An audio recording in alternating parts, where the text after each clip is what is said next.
नमस्कार, आप देख रहे हैं एएनबी न्यूज और मैं हूं आपके साथ पल्लवी राजपूत और हमारे खास बुलेटिन आप उत्तराखंड में आप सभी का स्वागत है। आइए रुक करते हैं खबरों का। लघु व्यापारियों ने अपनी एक सूत्रीय मांगों को लेकर आज बैठक का आयोजन किया।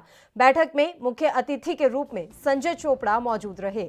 इस बैठक में लघु व्यापारियों ने सीएम त्रिवेंद्र सिंह रावत को ईमेल के जरिए अपनी मांगों को लेकर ज्ञापन भेजा है। लोगों ने ये मांग की है कि महाकुंभ मेला 2021 के दृष्टिगत घाटों पर फूल प्रसाद बेचने वाले लघु व्यापारियों को मेला क्षेत्र में वेंडिंग जोन के रूप में स्थापित कर स्वतंत्र रूप से स्वरोजगार करने की अनुमति प्रदान की जाए। इस दौरान संजय चोपड़ा का कहना है कि हरिद्वार में घाटों पर करीब 3 से 3,500 स्ट्रीट वेंडर हैं जो रेहड़ी पटरी लगाकर अपना रोजगार चलाते हैं। कुंभ के दौरान होने वाले सौंदर्यीकरण के कार्यों को लेकर स्ट्रीट वेंडर को हटाया गया है, जो कि न्याय संगत नहीं है। बता दें कि 25 मई 2016 को राज्य सरकार की तरफ से रेहड़ी पटरी वालों को संरक्षण देने के लिए नियमावली का गठन किया जा चुका है। उसके अंतर्गत पंचपुरी हरिद्वार में 15 वेंडिंग जोन बनाए जा रहे हैं। वहीं स्ट्रीट वेंडर्स का कहना है कि हम कोरोना काल की मार झेल रहे हैं, बेरोजगार होने की वजह से भुखमरी की कगार पर आ चुके हैं। बेरोल पार्क में बहुत ज़्यादा समस्या बनी हुई है। यहाँ लोग बेरोजगार हो गए हैं, बेघर हो गए हैं। ये हमारी कोई सुनवाई नहीं हो रही है। हम जहाँ भी जाते हैं वो लोग कहते हैं कि 6 महीने के लिए आपको हटना पड़ेगा। अभी तो भुखमरी की कंगार पे हम लोग सब खड़े हुए हैं यहाँ पे, और अभी कोरोना काल से अभी निकले हैं हम। और आगे हमारा ना सावन हुआ है ना सीजन हुआ है। सब लोग बहुत परेशान है, बहुत लोग बेघर भी हो गए हैं। हमारी कोई सुनवाई नहीं है। और वही राज्य में आगामी विधानसभा चुनावों को लेकर आम आदमी पार्टी भी अब सक्रिय होती हुई नजर आ रही है। दरअसल पार्टी के उत्तराखंड सह प्रभारी राजीव चौधरी इन दिनों उत्तराखंड के दौरे पर हैं। वे लगातार सभी 70 सीटों पर संगठन को मजबूत करने के लिए लोगों को जोड़ने की कोशिश में जुटे हुए हैं। इससे अंदाजा लगाया जा रहा है कि आम आदमी पार्टी विधानसभा चुनाव में सभी सीटों पर अपने उम्मीदवार उतारने के मूड में है। ऋषिकेश पहुंचे राजीव चौधरी ने इस संबंध में कार्यकर्ताओं के साथ बैठक की। इस दौरान राजीव चौधरी ने कई मुद्दों पर सवाल उठाते हुए सरकारों पर निशाना साधा। 15 दिन के अंदर अंदर संगठन की घोषणा हो जाएगी पहले चरण की। उसके बाद फिर आगे का प्रोसेस जो है विधानसभा स्तर तक, मंडल स्तर तक, वो आने वाले 2 महीने के अंदर पूरे संगठन की घोषणा होगी। देखिए, जैसा कि मैंने पहले भी आपको बताया कि उत्तराखंड में जो सबसे बड़ी समस्या है वो पलायन है। और पलायन का कहीं ना कहीं अगर आप मूल कारण में जाते हैं वो रोजगार का ना होना है। और उत्तराखंड में पर्यटन एक ऐसी चीज़ है जिससे कि करोड़ों लाखों लोगों को रोजगार दिया जा सकता है। और पार्टी इसी के आधार पर अपने मैनिफेस्टो में आने वाले समय में बताएगी कि पर्यटन पर आधारित यहाँ की जो लोकल चीज़ें हैं उन पर आधारित किस तरीके से रोजगार यहाँ के युवक। उत्तराखंड सरकार के आदेशानुसार 2 नवंबर से हाई स्कूल और इंटरमीडिएट स्कूलों को अब खोलने की तैयारी की जा रही है। धारचूला के खंड शिक्षा अधिकारी एमआर लोहिया ने बताया कि स्कूल 2 नवंबर से हाई स्कूल और इंटरमीडिएट को खोला जाएगा, जिसमें हाई स्कूल की पढ़ाई सुबह 10 बजे से 1 बजे तक सोशल डिस्टेंसिंग, सैनिटाइजर और साफ सफाई के साथ अध्यापकों की देखरेख में की जाएगी। साथ ही 1 बजे से 4 बजे तक 12वीं क्लास के बच्चों की पढ़ाई की जाएगी। इसमें कोविड-19 के पूरे नियमों को फॉलो किया जाएगा। उसके अंतर्गत बच्चों की पढ़ाई की जाएगी। अगर किसी कक्षा में बच्चे ज्यादा होंगे तो आधे बच्चे पहले दिन बुलाए जाएंगे और आधे बच्चे दूसरे दिन बुलाए जाएंगे। जैसा कि आपका उत्तराखंड गवर्नमेंट के द्वारा और आपके भारत सरकार की जो एसओपी जारी की है, तो उसके तहत जो है 2 नवंबर से हमारे जो है आपके हाई स्कूल और इंटर के जो आपके विद्यालय खुलेंगे बच्चों के। उसमें जो है आपका सुबह की पाली में 10th के बच्चों का जो है 10 से लेकर के 1 बजे तक पढ़ाई होनी है। और जो है सेकेंड शिफ्ट में कक्षा 12वीं के बच्चों की जो है आपका 1 से लेकर के 4 बजे तक। तो अगर किसी विद्यालय में छात्र संख्या अधिक होने पर तो उसको हम जो है उसको दूसरे दिन जो है अगली पारी में जो है उन बच्चों को बुलाएंगे। साथ ही जो है हमें विद्यालयों को जो है हमारे जो है हाई स्कूल 11 हाई स्कूल और जो है 19 इंटरमीडिएट कॉलेज और आपका 4 जो है प्राइवेट स्कूल है, तो उनको हमने जो है पूरी गाइडलाइन जो भारत सरकार के द्वारा जो दी गई थी उसको निर्देशित कर दिया है। उसकी बैठक हमने आयोजित कर दी है और सभी विद्यालयों को सैनिटाइज। टिहरी में जिलाधिकारी ईवा आशीष बस अड्डे के पास बने रैन बसेरे का निरीक्षण करने पहुंची। डीएम ईवा आशीष ने रैन बसेरे की व्यवस्थाओं को देखकर संतुष्टि दिखाई। डीएम ने नगरपालिका को बस अड्डे में साफ सफाई रखने के साथ ही बस अड्डे की खाली जगह को इस्तेमाल में लाने का निर्देश दिया, जिससे कि नगरपालिका की आमदनी को बढ़ाया जा सके। जिलाधिकारी ने नगरपालिका के अधिकारियों को शहर में अतिक्रमण के खिलाफ कार्रवाई करने के निर्देश दिए। उन्होंने कहा कि सड़क पर खड़ी गाड़ियों पर कार्रवाई की जाए। जिलाधिकारी ईवा ने नगरपालिका परिषद और उपजिलाधिकारी को निर्देश दिए कि शहर में बढ़ रहे अतिक्रमण पर जल्द कार्रवाई करें, जिससे सड़कों के किनारे खड़े बेतरतीब तरीके से वाहनों की पार्किंग की जा सके।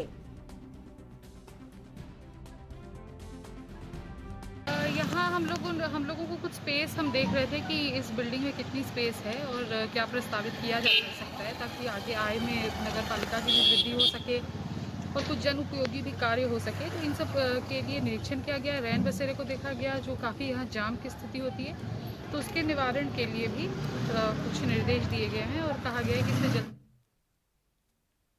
भले ही सरकार स्वच्छ भारत का मिशन का नारा लगाती हो, लेकिन स्वच्छ भारत को सफल बनाने का जिम्मा सफाई कर्मी ही निभाते हैं। मंगलौर नगर पालिका परिषद में जहां पिछले 2 महीने से सफाई कर्मियों को वेतन न मिलने से सफाई कर्मियों को अपने परिवार का पालन पोषण करना भी दुश्वार हो चुका है, वहीं अपने हक के लिए प्रदर्शन करने के बावजूद भी सफाई कर्मियों को 2 महीने से वेतन नहीं मिल रहा है। वेतन के लिए सफाई कर्मियों ने जिलाधिकारी से लेकर मुख्यमंत्री तक वेतन दिए जाने की गुहार लगा चुके हैं, लेकिन सरकार ने भी इन सफाई कर्मियों की गुहार को अनदेखा कर रही है, जिससे कि नाराज सफाई कर्मियों ने आगामी 2 नवंबर को अनिश्चितकालीन धरना प्रदर्शन करने की चेतावनी दे दी है और ये धरना प्रदर्शन पूरे प्रदेश के सफाई कर्मचारी करेंगे। इस धरना प्रदर्शन में पूरे प्रदेश के सफाई कर्मचारी हिस्सा लेंगे। हड़ताल होगी, जो कि 2 तारीख से हमने तय कर दिया, एजेंडा निकाल दिया पूरे प्रदेश में। पहले जिले में होगी, फिर पूरे प्रदेश में, जो कि हमारी सफाई यूनियन ट्रेड के यूनियन के नाम से है, पूरे प्रदेश में हड़ताल करेगी। और अब की सर वो बैठने वाली हड़ताल नहीं होगी, हर जगह पूरे दफ्तरों में कूड़ा भर दिया जाएगा, जो भी सरकारी भवन है वो चाहे कोई भी हो। और खबर पर तमाम जानकारी के साथ हमारे संवाददाता अरशद हुसैन इस खबर पर तमाम जानकारी देने के लिए जुड़ गए हैं फोन लाइन पर। अरशद हुसैन, पूरी जानकारी आपसे चाहेंगे। सफाई कर्मचारियों को आखिर उनका वेतन क्यों नहीं दिया जा रहा है? बिल्कुल पल्लवी, आपको बता दूं कि मंगलौर नगर पालिका परिषद काफी समय से विवादों में रहता है और सफाई कर्मचारियों का वेतन भी समय पर नहीं दे रहे। हालांकि 2 महीने का वेतन इनका रुका हुआ है, तो उसी को लेकर अब इन्होंने प्रदेश व्यापी हड़ताल करने का इरादा बनाया है और कल से तमाम जो प्रदेश के कर्मचारी हैं सभी इनके साथ सम्मिलित होंगे और ये लोग नगर पालिका परिषद के दफ्तरों में कूड़ा भी डालेंगे। तो कहीं ना कहीं बड़ा विरोध इन लोगों को जता रहे हैं, क्योंकि पुलिस प्रशासन ने भी इनसे बातचीत की है और उनका कहना है कि जो इस प्रदर्शन के दौरान ये शांति व्यवस्था बनाए रखें। पर कहीं ना कहीं अगर बात की जाए तो कोरोना काल के चलते इन लोगों को काफी दिक्कतों का सामना करना पड़ा, क्योंकि इनका वेतन इनको समय पर नहीं मिल पाया, जिसके कारण इनके सामने रोटी रोजी का संकट काफी आ गया है। तो जिसको लेकर अब प्रदर्शन की इन लोगों ने ठान ली है और कल ये सुबह 7 बजे से प्रदर्शन करने की तैयारी में जुटे हुए हैं। जी बिल्कुल, लेकिन इनकी जो सैलरी है वो रिलीज क्यों नहीं की जा रही है अरशद? इसको लेकर क्या कुछ जानकारी मिल पा रही है? क्या सरकार के पास पैसा नहीं है कि सफाई कर्मचारियों को उनका पैसा दिया जा सके? तो मैं आपको विस्तार से बता दूं कि नगर पालिका परिषद स्वयं चेयरमैन की और जो ईओ मंगलौर नगर पालिका परिषद के हैं, इनकी मिली भगत के चलते ये एक ठेकेदार को नियुक्त करते हैं और ठेकेदार के द्वारा सफाई कर्मचारियों को वेतन दिलवाते हैं। जहां की अगर बात की जाए इन सभी की मिली भगत के चलते उनका वेतन समय पर नहीं मिल पा रहा, क्योंकि सभी लोग अपनी जेबें गर्म करने में लगे हुए हैं। हालांकि प्रशासन ने इनको कई बार चेताया भी है और इन्हें समय समय पर चेतावनी भी दी, पर इनकी कानों पर कोई जूं तक नहीं रहेंगी। हालांकि अगर बात की जाए, सफाई कर्मचारियों ने मुख्यमंत्री से लेकर तमाम अधिकारियों तक गुहार लगा चुके हैं, पर उनकी कोई सुनने वाला नहीं। इस बात को लेकर इन लोगों में काफी गुस्सा है और कल से इन्होंने जो है हड़ताल करने की ठानी है। और अगर ये हड़ताल पर चले जाते हैं तो कैसा नुकसान होने वाला है? देखिए, वैसे ही कोरोना का काल चल रहा है, साफ सफाई रखना काफी जरूरी है। ऐसे में अगर ये सफाई कर्मी हड़ताल पर चले जाएंगे तो स्वास्थ्य व्यवस्था, जो साफ सफाई है, इसकी व्यवस्था तो पूरी तरह से चरमरा जाएगी। बिल्कुल पल्लवी, साफ जाहिर है कि अभी हाल में ही इन लोगों ने सांकेतिक हड़ताल भी की थी, जिसमें भी मंगलौर की अगर बात करें, मंगलौर शहर जगह जगह से जो है कूड़े से भर चुका था और लोगों को काफी परेशानियां भी इस बीच आई थी। पर अब फिर अगर ऐसा होता है तो कहीं ना कहीं कोरोना कॉलर जैसी बीमारियां इस वक्त चल रही हैं, डेंगू जैसी बीमारियां, खतरनाक बीमारियां इस फिलहाल चल रही हैं, तो उसको लेकर काफी लोगों को परेशानी होगी। पर अगर बात की जाए तो नगर पालिका परिषद के चेयरमैन और ईओ को इससे कोई सरोकार नहीं है। वो सिर्फ अपनी जेबें भरने में लगे हुए हैं। उन्हें किसी तरह की कोई नगर की चिंता नहीं है, ना ही उन्हें कर्मचारियों का कोई फिक्र है। जी बिल्कुल अरशद, आखिरी सवाल ये है कि अभी नगर पालिका जो है बिल्कुल आंख मूंद करके बैठे हुए हैं, किसी तरह की कोई नगर पालिका परिषद की तरफ से कार्रवाई नहीं की जा रही। कहना क्या कुछ है सफाई कर्मचारियों का, कब तक ये हड़ताल चलने वाली है? क्योंकि वो गुहार काफी समय से लगा रहे हैं, अब उनकी गुहार पर जब ध्यान ही नहीं दिया जा रहा तो क्या ये सफाई कर्मचारी अनिश्चितकालीन हड़ताल पर जा रहे हैं? बिल्कुल, कर्मचारियों का कहना कि अगर उनको उनका वेतन नहीं मिलता और उनको समय पर उनकी सम्मान नहीं मिलता तो कहीं ना कहीं ये हड़ताल ज्यादा लंबी भी चल सकती है। उनमें काफी गुस्सा इस बात को लेकर है कि काफी समय से उनको वेतन नहीं दिया गया और जो ठेकेदार है उसका सिर्फ हवाला दिया जाता है कि उनका वेतन ठेकेदार के मिलने पर दिया जाएगा। पर ठेकेदार भी बताया जा रहा है कि अभी फरार है और कहीं ना कहीं पुलिस भी इस मामले में हस्तक्षेप करके उस पर मुकदमा दर्ज कर उसकी तलाश कर रही है। पर कहीं ना कहीं एक बड़ा संगीन मामला है, क्योंकि सारी जिम्मेदारी नगर पालिका परिषद की है, पर इन लोगों की जिम्मेदारी वो कहीं ना कहीं ठेकेदार पर डालकर हील हवाला कर रहे हैं, तो जिसको लेकर कर्मचारियों में काफी आक्रोश है। अब देखने वाली बात ये होगी आखिरकार कब तक ये हड़ताल चलती है और किस तरह से इन लोगों के बीच सुलह होती है। बहुत बहुत शुक्रिया अरशद हुसैन, तमाम जानकारी आपने हम तक पहुंचाई। चलिए खबरों में आगे बढ़ते हैं, सितारगंज की बात कर लेते हैं, जहां तहसीलदार जगमोहन त्रिपाठी का स्थानांतरण किच्छा तहसील में हो गया है। आज उन्हें भावभीनी विदाई दी गई। अब पूर्व में क्षेत्र के कानूनगो रहे परमेश्वरी लाल सितारगंज के नए तहसीलदार होंगे। वर्ष 2019 में 27 अगस्त को तहसीलदार के पद पर क्षेत्र में नियुक्त हुए त्रिपाठी अपने कार्यकाल के दौरान लोगों में खासे लोकप्रिय रही हैं। क्षेत्र की जनता से सीधे जुड़ाव के कारण उन्होंने अपनी एक अलग ही छवि स्थापित की है। कोरोना संक्रमण काल के दौरान लोगों में कोविड-19 के खतरे से जागरूकता का संचार हो या जरूरतमंद लोगों तक सरकारी सुविधाओं का लाभ पहुंचाना हो, त्रिपाठी सभी कार्यों में अव्वल रहे।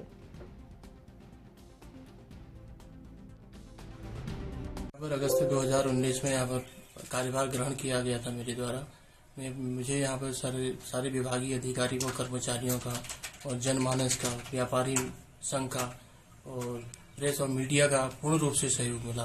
मैं उसका बहुत बहुत आभारी हूँ। खनन में मेरे द्वारा समय समय पर उच्चाधिकारियों के निर्देशों पर छापेमारी की कार्रवाई की गई और इसमें छापे के दौरान मेरे द्वारा खनन पकड़ा भी गया। उसमें अर्थदंड जो नियमानुसार है वसूला गया। आगे भी उम्मीद करता हूं कि खनन पर समय समय पर रोकथाम हेतु व्यापक स्तर पर इसमें छापेमारी की कार्रवाई की जानी। उत्तराखंड के चमोली जिले में एक ऐसा मंदिर है जिसे भविष्य बद्री के नाम से जाना जाता है, जो बद्रीनाथ से 61 किलोमीटर की दूरी पर स्थित है। पंचबद्री में सर्वश्रेष्ठ बद्री भविष्य, जिसका वर्णन विष्णु पुराण में किया गया है। आपको बता दें कि एक चट्टान पर भगवान नारायण जी की आकृति पूर्ण रूप से बन चुकी है। पुराणों में वर्णन है कि भगवान बद्री विशाल जी के दर्शन भविष्य बद्री में किए जाएंगे। भगवान की आकृति देखकर ऐसा लगता है कि अब वह दिन दूर नहीं जब भगवान नारायण स्वयं भक्तों को दर्शन देंगे। काफी चढ़ाई चढ़ने के बाद भगवान भविष्य बद्री के पावन दर्शन किए जा सकते हैं।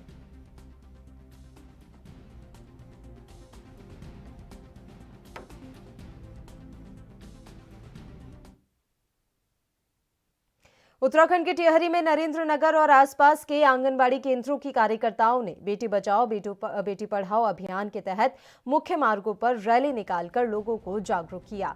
बेटी बचाओ बेटी पढ़ाओ अभियान से संबंधित स्लोगन लिखी तख्तियां हाथों में लेकर पहुंची कार्यकर्ताओं ने लोगों से बेटा बेटी में भेदभाव न करने के लिए अपील की। रैली में स्कूली छात्राओं ने भी हिस्सा लिया और जो कि आप तस्वीरों में भी देख सकते हैं कि स्कूली छात्राएं भी हाथों में तख्तियां लेती हुई नजर आईं। मारखेड़ा से आज हम लोगों ने आज जो है एकता दिवस है और इस एकता दिवस को हमने मनाया है बालिका के बेटी बचाओ बेटी पढ़ाओ के माध्यम से। तो आज हमने सभी आंगनवाड़ी जो यहाँ पे लोगों 7 आंगनवाड़ी केंद्र है, हम सब लोगों ने सामूहिक रूप से ये रैली निकाली है और इस रैली में हम लोगों को जागरूक करना चाहते हैं कि जो बेटियों के प्रति जो नकारात्मक सोच है। बुलेटिन में खबरों का सिलसिला लगातार यूं ही जारी रहेगा। फिलहाल एक छोटे से ब्रेक के लिए हम यहाँ रुक रहे हैं, फौरन हाजिर होंगे।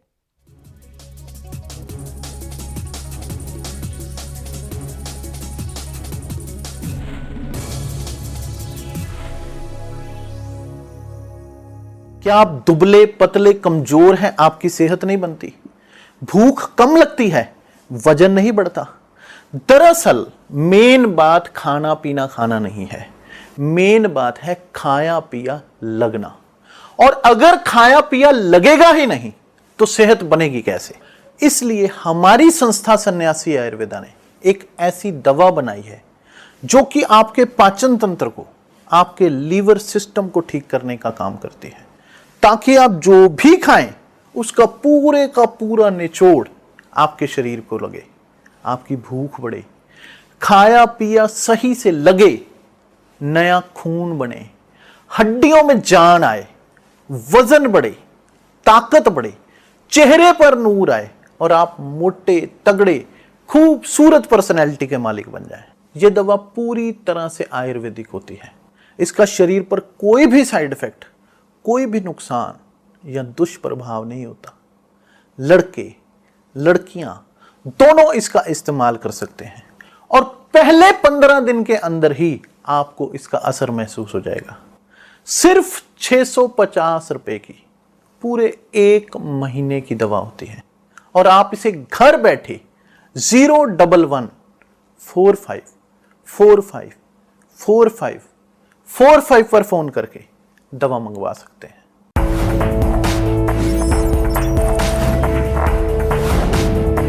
कम ब्रेक और ज्यादा खबरों के साथ देखिए ANP news in channel number पर।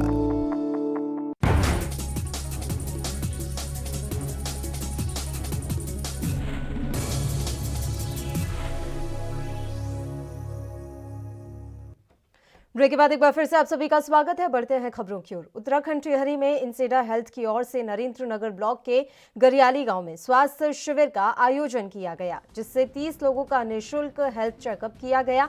संस्था की ओर से महीने के अंतिम शनिवार और रविवार को एक्यूप्रेशर शिविर का आयोजन किया जाता है। शनिवार को एक्यूप्रेशर थेरेपिस्ट मिजाज खान ने शिविर का शुभारंभ किया। उन्होंने बताया कि इस चिकित्सा पद्धति से लोगों को बहुत लाभ मिलता है। इसमें मैग्नेट, बीज और रंग चिकित्सा की सहायता से स्वास्थ्य लाभ दिया जाता है। इसके तहत मधुमेह, थायराइड, सर्वाइकल और स्लिप डिस्क जैसे गंभीर और पुराने रोगों का उपचार किया जाता है। इस संस्था का उद्देश्य गरीब लोगों को निःशुल्क स्वास्थ्य लाभ पहुंचाना है। ये जो प्रोग्राम है ये इंसेडा के द्वारा आयोजित किया जा रहा है, जो कि हर महीने के अंतिम शनिवार और रविवार में किया जाता है। ये जो प्रोग्राम है इसका जो वास्तविक उद्देश्य है, ये उद्देश्य है कि लोगों को ना जो महंगी आजकल दवाइयाँ हो गई हैं और उसके जो बढ़ते हुए दुष्प्रभाव है उससे बचाया जाए। क्योंकि ये जो पहाड़ी इलाका है, यहाँ पर इमरजेंसी में आपको ना तो जो सड़क परिवहन व्यवस्था है वो मिल सकती है और ना ही आपके पास इतना पैसा होता है कि आप इसको जा कर के बड़े से बड़े डॉक्टर को दिखा पाए। तो ये जो चिकित्सा पद्धति है इसमें बीज थेरेपी के थ्रू और मैग्नेट के थ्रू और कलर के थ्रू आप बहुत बड़ी जो क्रॉनिक प्रॉब्लम्स हैं उसको आप ठीक कर सकते हैं। इसमें सर दर्द, कमर दर्द, सर्वाइकल, स्लिप डिस्क, ये छोटी मोटी प्रॉब्लम से लेकर के जैसे थायराइड, हार्मोनल लेवल की जितनी भी प्रॉब्लम है, इसके अलावा जैसे डायबिटीज़ है, उस तक को कंट्रोल किया जाता है। हमारा यहाँ पर जो आयोजन है ये पिछले 2 साल से चल रहा है और हमने लगभग अभी यहाँ पर 150 लोगों को देखा है। वो इससे काफ़ी लाभान्वित हुए हैं। बहुत से ऐसे क्रॉनिक प्रॉब्लम्स वाले जिनको बीपी की प्रॉब्लम थी, डायबिटीज़ की प्रॉब्लम थी, उनमें काफ़ी अच्छा रिज़ल्ट उनको देखने को मिला है। तो इसीलिए वो लोग हर महीने यहाँ पर आते हैं और जिन लोगों को अगर किसी तरह का कोई रिलीफ नहीं मिलता है तो वो हम लोगों से कॉन्टैक्ट। नवंबर महीने की शुरुआत में बद्रीनाथ धाम में ठंड इस कदर बढ़ चुकी है कि बद्रीनाथ, हेमकुंड साहिब, नीलकंठ की पहाड़ियों में बर्फबारी शुरू हो गई है। बद्रीनाथ धाम में तापमान माइनस में चल रहा है और ठंड इतनी है कि बहता पानी भी अब जमने लग गया है। वहीं दूसरी ओर स्थानीय लोगों को भारी परेशानियों का सामना करना पड़ रहा है। निचले इलाकों की बात की जाए तो वहां जमकर बारिश हो रही है, कहीं स्थानों पर तो ओलावृष्टि भी देखने को मिल रही है। चमोली जिले के ऊंचाई वाले पहाड़ों में जमकर बर्फबारी देखने को मिल रही है। एक बार फिर पहाड़ों में सफेद चादर देखने को मिल रही है।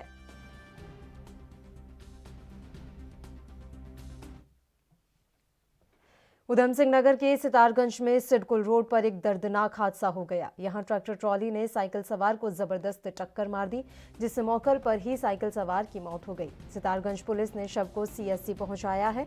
वहीं एसआई संजीत यादव ने बताया कि 112 नंबर से सूचना आई थी कि प्रयास हॉस्पिटल के पास सड़क दुर्घटना में एक व्यक्ति की मौत हो गई है। मौके पर पहुंची सितारगंज पुलिस ने बॉडी को सितारगंज सीएससी पहुंचाया।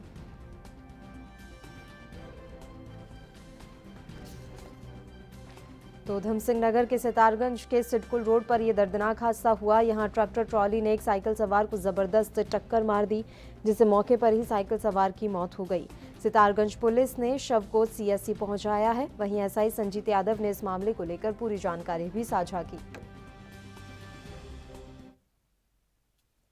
प्रत्येक वर्ष शरद पूर्णिमा के दिन तीर्थ नगरी में बड़े ही हर्षोल्लास के साथ निकाले जाने वाली भगवान जगन्नाथ की रथ यात्रा पर भी कोरोना का असर पड़ गया। इस वर्ष कोरोना की वजह से जगन्नाथ रथ यात्रा का भव्य आयोजन मधुबन आश्रम के द्वारा नहीं किया गया, मगर परंपरा अटूट रूप से चलती रहे, इसके लिए प्रातःकाल में भगवान जगन्नाथ को सूक्ष्म रूप से नगर कीर्तन करते हुए भ्रमण कराया गया।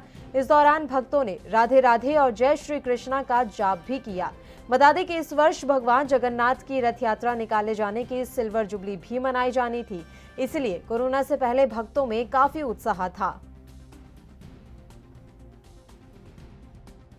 देखिए, इस वर्ष जो है 25वीं जगन्नाथ रथ यात्रा का आयोजन होना था भगवान जगन्नाथ जी के आशीर्वाद से, लेकिन उन्हीं की इच्छा से जो है इस वर्ष जो है ये आप सारे संसार जानता है कि कोरोना की वजह से जो है नहीं हो पाया है। तो इस वजह से भक्तों को थोड़ा कष्ट है काफ़ी मन में कि 25वीं एक तो, और लेकिन भक्तों ने भी फिर भी अपना भगवान को प्रसन्न करने के लिए जो है भगवान को एक नगर भ्रमण कराया सूक्ष्म रूप। ऋषिकेश के मनीराम मार्ग स्थित विधवा आश्रम पर चल रहे निर्माण कार्य को प्रशासन की टीम ने रुकवा दिया है।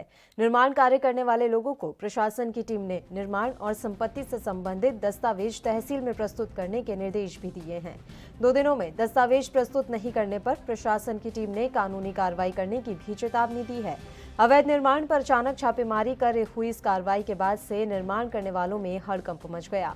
मौके पर निर्माण करने वालों ने प्रशासन की टीम को गुमराह करने की कोशिश भी की, मगर टीम में शामिल कानूनगों ने निर्माण करने वालों की एक न सुनी।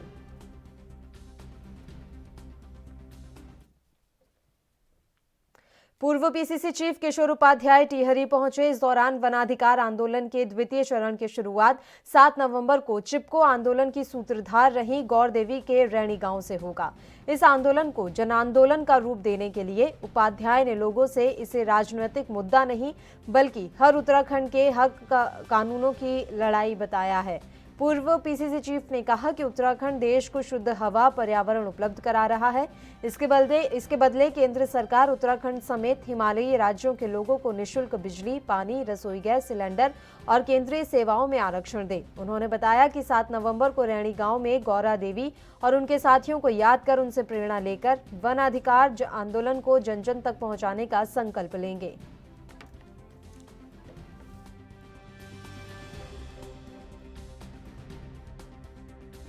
भगवान बद्रीनाथ जी का आशीर्वाद लेकर के, और उसको बद्रीवन कहा जाता है वो वनों का। उससे बड़ा और क्या होगा कि भगवान विष्णु को भी बद्री के पेड़ के नीचे जो है वो आश्रय मिला, तो इसलिए हमारे लिए वो ज़्यादा महत्वपूर्ण है, और उनका आशीर्वाद मिलेगा तो निश्चित रूप से आंदोलन सफल होगा।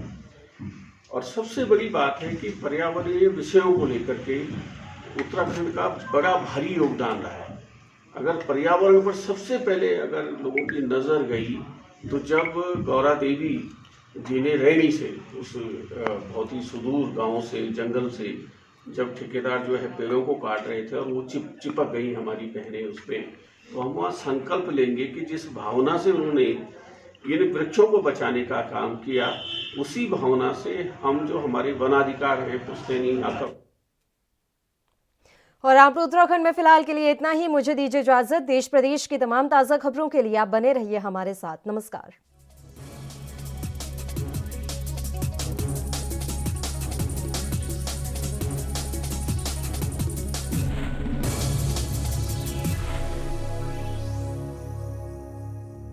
सबसे अलग अंदाज, हम बनेंगे आपकी आवाज, सवालों की धार, खबरों की बौछार, सिर्फ मेरे साथ एएनबी न्यूज पर।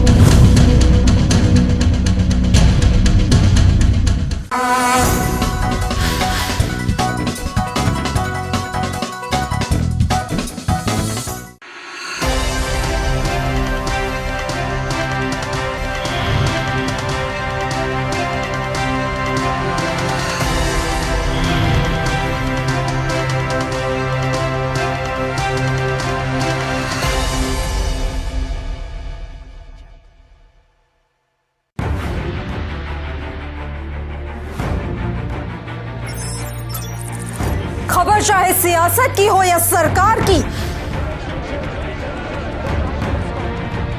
खबर चाहे भ्रष्टाचार की हो या गुनहगार की, दिन भर में क्या रहा देश जगत का हाल, किस मुद्दे ने बनाई किसकी सरकार, रखते हैं हम सब पर नजर, पहुंचाते हैं हम हर खबर।